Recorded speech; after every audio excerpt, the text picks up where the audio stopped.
It's a new world order. It seems that every day we're reminded that we live in an era of great power rivalry, that the rules-based order is fading.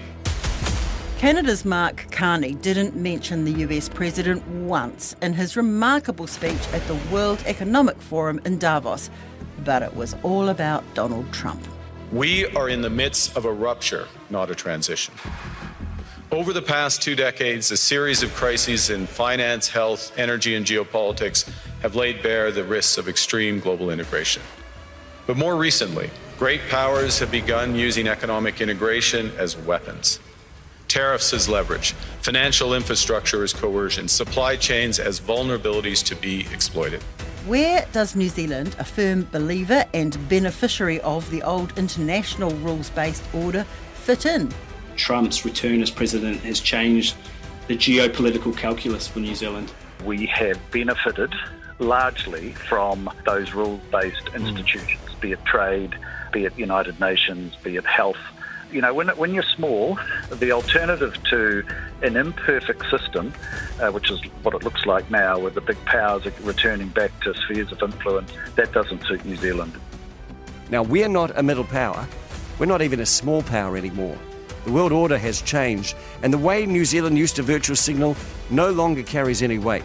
It's time to find our friends and maximise our relationships with them, because the elephants are dancing, and us mice need to find a safe place so we don't get crushed. I'm Alexia Russell, and in today's Detail, we're looking at the fallout of the Canadian Prime Minister's speech at home in Canada, in New Zealand, and around the world. Has Mark Carney poked the bear and ruined Canada's chances of getting into Trump's good books?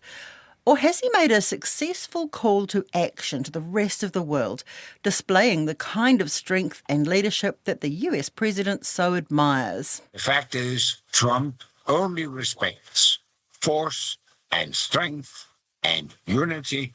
And that's exactly what Europe should demonstrate right now. I would like to confirm that they are an ally, but then they have to behave like an ally. You live in a time of monsters. Yeah. And it's up to him to decide if he wants to be a monster, yes or no. Let me put this in words you might understand.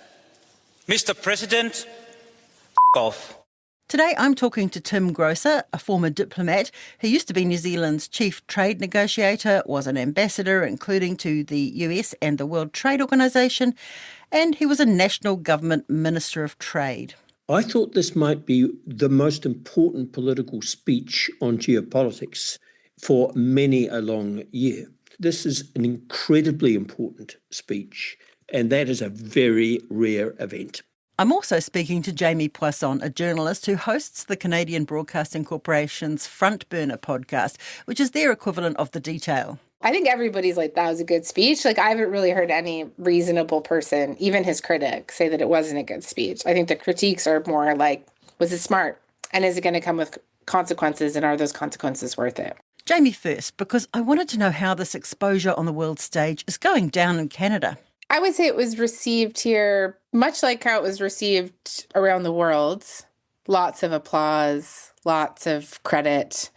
A lot of people here talked about how they felt really proud about the speech. He had said a lot of that stuff before, but I think that the fact that he stitched it all together that way, and it was a pretty sophisticated way that he put it together, and using like the anecdote of the shopkeeper at the beginning. I hadn't heard that before. Every morning, this shopkeeper places a sign in his window. Workers of the world unite. He doesn't believe it. No one does. But he places the sign anyway to avoid trouble, to signal compliance, to get along. And because every shopkeeper on every street does the same, the system persists. When even one person stops performing, when the greengrocer removes his sign, the illusion begins to crack. Friends, it is time for companies and countries to take their signs down. And then also, I think the moment that it came, right, all of these real concerns around Greenland. Our closest allies in Europe are preparing for a possible war with us because Trump wants somebody to give him Greenland and a Nobel Peace Prize. That obsession and its consequences were on full display today in Davos, Switzerland. It felt like the spotlight was really on Davos. I think that also made it land with like quite a thud, really, like, or really made it get noticed internationally in a way that it might not have been even a couple days before. Like, there's been a lot of interest. Like, the New York Times took out a huge part of its paper. I think that they printed the whole speech. It was on the front page of Le Monde, I guess. I mean, he's very good at bluntly describing the reality in a pretty sophisticated way. He's kind of always been good at that. When he was running last year, he was one of the first leaders to really come out and say that the world has kind of changed and our relationship with the United States is not what it was before. And I think after he did that, his approval rating went up here in Canada, and he went on to win the election. I've heard people say that was the moment that he won the election. Certainly, though, the speech has been criticized here. The leader of the opposition came out and said that while it was a very eloquent speech, it hasn't been met with any real action. The speech has been criticized for poking the bear when it didn't really need to. So recently, Carney's strategy has been to kind of fly under the radar and like not get in the crosshairs of the United States. And so certainly there have been critiques here that he didn't really need to go as far as he did to anger the administration, because certainly there's been a response. Canada gets a lot of freebies from us, by the way. They should be grateful also, but they're not. I watched your Prime Minister yesterday. He wasn't so grateful. But they should be grateful to us. Canada lives because of the United States. Remember that, Mark, the next time you make your statements. Has Carney read Trump right, that Trump respects strength and abhors weakness? And in a way, this is what Carney is doing, showing the rest of the world that there is a map to a different world order. Is this the way to get Trump's attention and to get him to backtrack a bit? Maybe, right? Because they just spoke yesterday or the day before, Carney and Trump, and Carney has reported that it was a fine conversation. And while we did see this response from the Americans, mockery, you can't live without the United States, a threat of a 100% tariff floated if we get closer with China, that has not come to fruition, right? It's just kind of subsided. So certainly I think that that's a pretty good argument to make, that he likes strength and he likes winners, right? And that he's so mercurial that you might as well just stand up to him anyways, right? Because you don't really know what he's going to do day to day. And certainly from Carney's perspective, I mean, it's popular here, right? Canadians, there's a lot of anti-American sentiment right now. And certainly remarks like that, they land well at home as well. Carney's approval rating is currently up at 60%, rising 8 points in the wake of the Davos speech. The middle powers must act together, because if we're not at the table, we're on the menu. No, I would make the argument that Carney had gone further in that speech than I had heard him go before on the middle power stuff. I think he was making kind of an argument that middle powers have to act together and in concert to try to, counter these hegemons, right? Where do Canadians see their place in the world? I mean, I think they like that as an idea, middle power with power. But there is a debate here about how realistic that strategy actually is. Because at the end of the day, we share this massive land border with the United States. We send 70% of our exports to the United States. And so we're not just some like random middle power. We are the middle power right next door to the hegemon. And we are inextricably tied to them. And for security and economics, I think it's like 1 in 10 jobs. So you can see people kind of debating here right now, right? About like how much our role is to just try and not rupture the relationship with the United States too much. And then how much our role is to kind of lead this pack of middle powers to do something more ambitious. Yeah, I guess, with the the problem on your doorstep, as it were. Yes. There's that debate as to whether you just batten the hatches for 2 years and hope that new leadership changes America's direction, or you front-foot it, I guess. Yeah, and I think, if you listen to Mark Carney, speech aside, I do think they are trying to do both, right? Now, Australia is classified as a middle power, but what about us? I asked Tim Grosser, where do we sit? Well, clearly we're not a middle power. I mean, I do like to point out that some New Zealanders vastly exaggerate our influence. They seem to think, that the whole eyes of the world are watching every move that we make. And if we only do the right thing, everyone else will think, oh my goodness, maybe we must do what the Kiwis are doing. This is a fantasy. But the more common fantasy is to understate our significance in this following sense. Of course, we are a small country, but in terms of GDP measured in conventional terms, we are the 52nd largest economy in the world in relative terms, right? Which means since there are over 200 sovereign countries in the world, there are 150 countries smaller than New Zealand. So, I like to joke, I'm only 5'8", so I sometimes say, New Zealand's a bit like me, small, but I hope not trivial. So when Mark Carney talked about bringing the middle powers up, acting together, he wasn't talking about us, but perhaps he was talking about Australia. Would we be wise to hook onto Australia's coattails? Absolutely. I'm certain that if he were on this podcast with us, he would have said the following, or words to this effect. Of course, my focus was on the middle powers, because that is where we, Canada, stand. But most certainly, this would include like-minded smaller countries like New Zealand. I'm certain that would be his view. So while technically, you could argue he wasn't referring to countries of our size, I don't believe for a minute that's a correct interpretation. And in particular, the one particular diplomatic initiative and political initiative that I've been focusing on now for quite some time, which is the concept of the 39 countries of the European Union and the Trans-Pacific Partnership coming together to reinforce a rules-based system on a somewhat different configured basis. That includes New Zealand, and he specifically highlighted that initiative. So technically, no, doesn't include us, but in every deeper sense, it does include New Zealand. What was the key to that speech, the key message as you saw it? The key message was to acknowledge the reality that it is, in his words, a rupture of the rules-based system. It's not just the United States. It is also the invasion back in 2014 of Crimea by Russia to break the most important norm of the post-war order in Europe, which is do not try and change sovereign frontiers with force.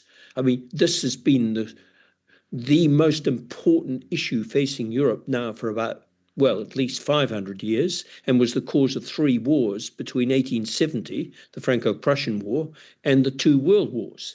So it's not just the United States.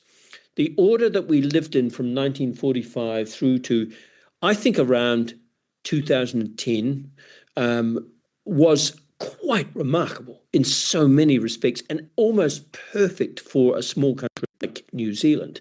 I could qualify that. I could point out all the inconsistencies in the order, all the hypocrisy and so on. But standing from a helicopter perspective, this was an extraordinary period of stability and a framework of peace, progress towards liberalising markets, giving countries like New Zealand opportunities. But its first rupture was by Russia. And its second rupture is the Trump 201, the second presidency on economic relations, and also questioning, in a strange way, the fundamental question of Europe's security by questioning Article 5 of NATO, which is, an attack on one is an attack on all. So it is a rupture.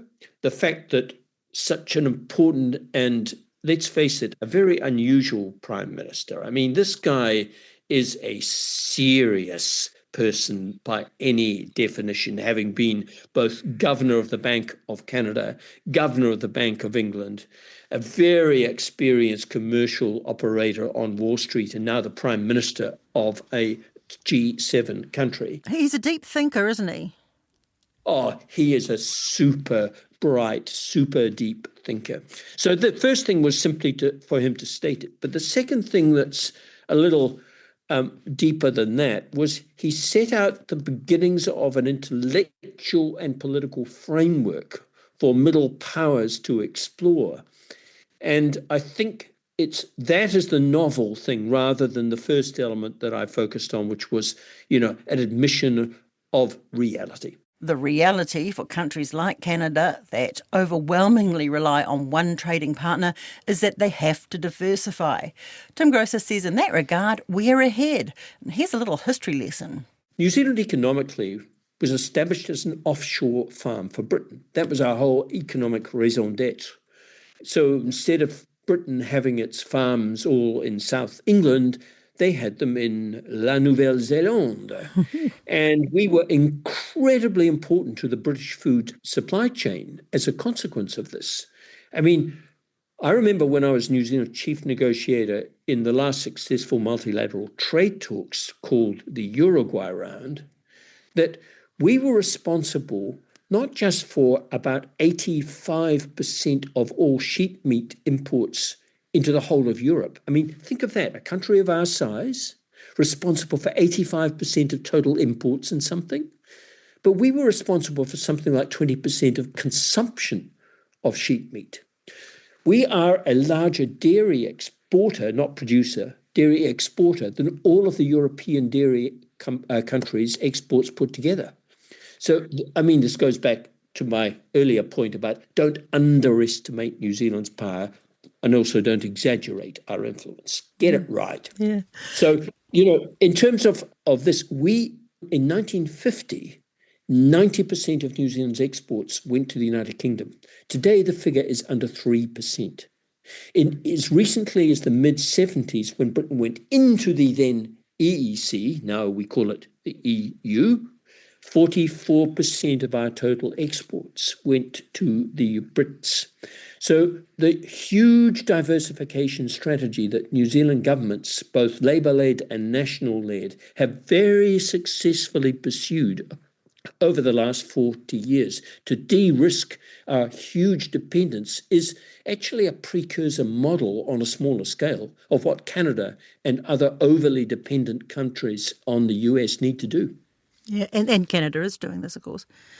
And that's exactly right. That's, I think a lot of the commentary criticising Mark Carney, for example, for shooting off the other day to China and signing a thing grandly called, I think it was strategic partnership. This is Carney's much more sophisticated than his critics imagine. He's not trying to replace the strategic historic relationship that Canada has with the United States with an alternative China. I mean, it's not like he's been offered, so we need another parent.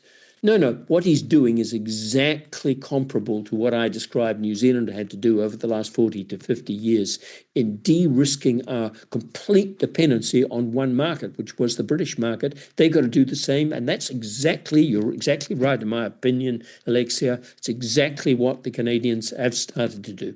What should New Zealand be doing here? Tim says we have to be pragmatic and survive this rupture until we can see more clearly.